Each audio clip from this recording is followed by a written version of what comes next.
Hello दोस्तों, क्या हाल चाल? सब बढ़िया। स्वागत है आपका एजुकेशन बाबा जी में। मैं हूं अभिषेक कुमार और आज हम लेकर के आए हैं केमिकल रिएक्शंस एंड इक्वेशंस का लेक्चर। इस लेक्चर में हम एनसीईआरटी को लाइन बाय लाइन डिटेल में पढ़ेंगे और उसे समझेंगे। लेक्चर के बाद तुम्हें नोट्स डिस्क्रिप्शन में मिल जाएंगे और उस नोट्स में तुम्हें कुछ इम्पोर्टेंट क्वेश्चंस मैं दे दूंगा जो कि तुम्हें घर में लेक्चर के बाद तुम्हें होमवर्क के रूप में उसे सॉल्व करना है और सॉल्व करने के बाद तुम कमेंट में नीचे डन लिखोगे।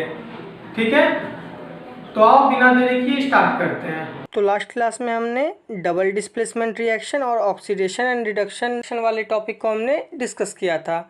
मैं आशा करता हूँ कि आप लोगों ने लास्ट लेक्चर को देख लिया है और उससे रिलेटेड मैंने जो क्वेश्चंस पीडीएफ के तौर पे डिस्क्रिप्शन में दिए थे उनको भी आपने सॉल्व कर लिया होगा। तो आज का लेक्चर स्टार्ट करते हैं। आज हम यहाँ से बात करेंगे। Have you observe the effects of oxidation reaction in everyday life?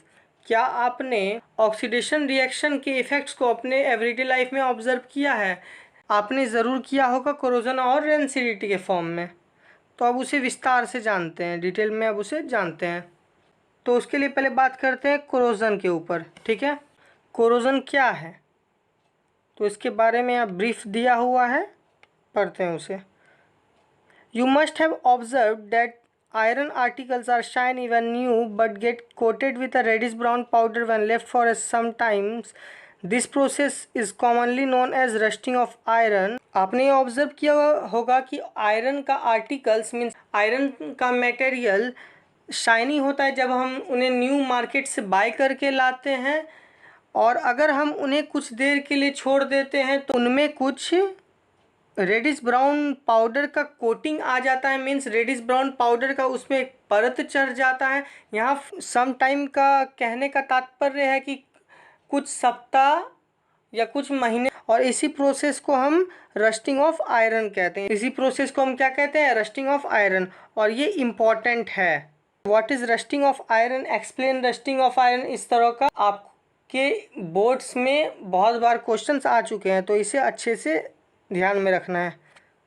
Some other metals also get tarnished in this manner. इस मैनर में कुछ और भी मेटल टर्निश्ड होते हैं। Have you notice the colour of coating formed on the copper and silver? क्या आपने ये नोटिस किया है कि सिल्वर और कॉपर पे कौन से कलर का कोटिंग होता है? When a metal is attacked by substance around it such as moisture, acids, etc., it is said to be corrode and this process is called corrosion. The black coating on silver and the green coating on copper are other examples of corrosion. क्या आपने notice किया है कि silver और copper पे कौन से colour का कोटिंग होता है? अब ये कोरोजन है क्या? जब कोई मेटल कुछ सब्सटेंसेस से अटैक्ड होते हैं, वो सब्सटेंसेस जैसे कि हो गया आपका एसिड्स, मॉइस्चर एटसेट्रा, अगर इन सब सब्सटेंस से अगर कोई मेटल अटैक्ड होते हैं तो उन्हें हम कोरोड कहते हैं कि ये मेटल कोरोड हो गया है।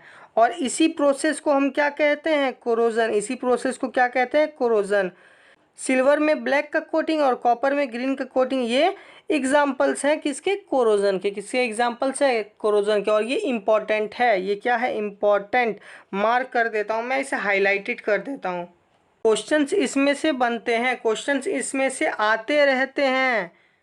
मैं बार बार कह रहा हूँ, क्वेश्चंस इसमें से आते रहते हैं और आपके पेपर में भी आएंगे। तो रट लो, रट लो, इसे रट लो। अब आगे बढ़ते हैं।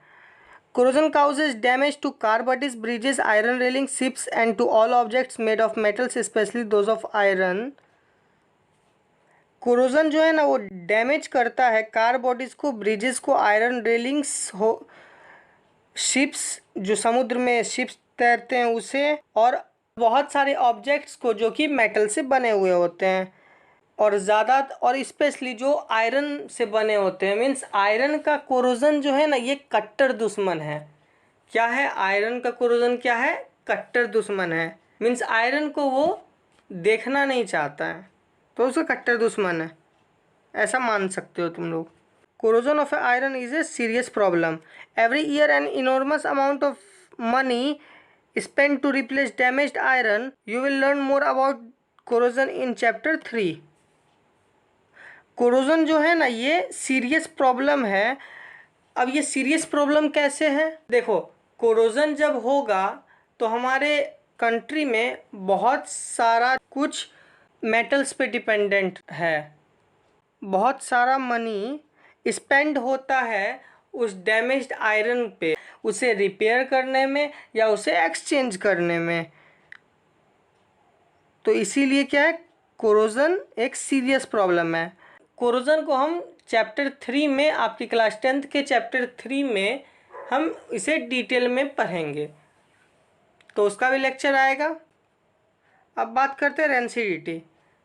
रेंसिडिटी क्या है तो पढ़ते हैं।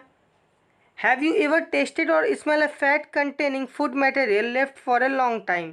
क्या आपने कभी टेस्ट या स्मेल किया है वो फूड जो कि फैट और ऑयल कंटेन करता है और जिसे हमने लंबे समय के लिए छोड़ रखा है? लंबे समय के लिए यहाँ कहने का मतलब है आप एक दिन, 2 दिन या उससे अधिक दिन तक आप छोड़ दो, तो वैसे फूड के बारे में यहाँ बात किया जा रहा है।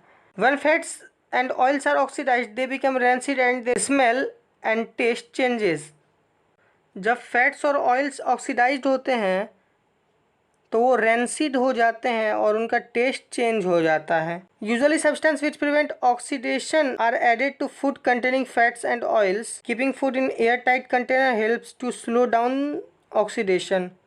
यूजुअली वो सब्सटेंस जो ऑक्सीडेशन प्रिवेंट करते हैं उनको हम उस फूड में मिक्स करते हैं जो ऑयल और फैट्स कंटेन करते हैं। फूड को अगर हम एयर टाइट कंटेनर में रखते हैं, एयर टाइट कंटेनर मतलब यहाँ कहने का है कि अगर हम फूड को अच्छे से पैक्ड करके रखते हैं तो वो ऑक्सीडेशन को स्लो डाउन करता है, मीन्स ऑक्सीडेशन का स्तर घटाता है। Do you know that chips manufacturers usually flush bags of chips with gas such as nitrogen to prevent chips from getting oxidized? क्या आप जानते हो कि चिप्स मैन्युफैक्चरर जो होते हैं ना, वो जब चिप्स को पैक करते हैं पैकेट्स में तो उसमें नाइट्रोजन गैस भी फ्लश करते हैं जो एंटीऑक्सीडेंट्स हो, सच एज नाइट्रोजन एटसेट्रा, ताकि वो चिप्स को ऑक्सीडाइज्ड ना होने दे, मीन्स और उसे लंबे समय तक फ्रेश रख पाए। ठीक है, तो इन क्वेश्चंस को आप देख लेना, मैं देख लूँगा अगर इनमें से कुछ अच्छा क्वेश्चंस होता है तो मैं नोट्स में डाल दूँगा। और बहुत जल्दी आपकी साइंस की स्ट्रेटजी की वीडियो आने वाली है। तो अब इसके बाद हम फिजिक्स का चैप्टर स्टार्ट करेंगे जो कि इलेक्ट्रिसिटी होगा। तो अगर आप चैनल पे नए हो तो मैं आपको बता दूं कि इस चैनल पे रेगुलर बेसिस पे आपके साइंस के एनसीईआरटी के लेक्चर्स मिलते हैं आपको, और आपको प्रॉपर गाइडेंस मिलता है। तो आज के लिए बस इतना ही। अब मिलते हैं नेक्स्ट वीडियो में जिसमें हम नेक्स्ट चैप्टर के ऊपर बात करेंगे। ठीक है, तो तब तक के लिए बाय बाय।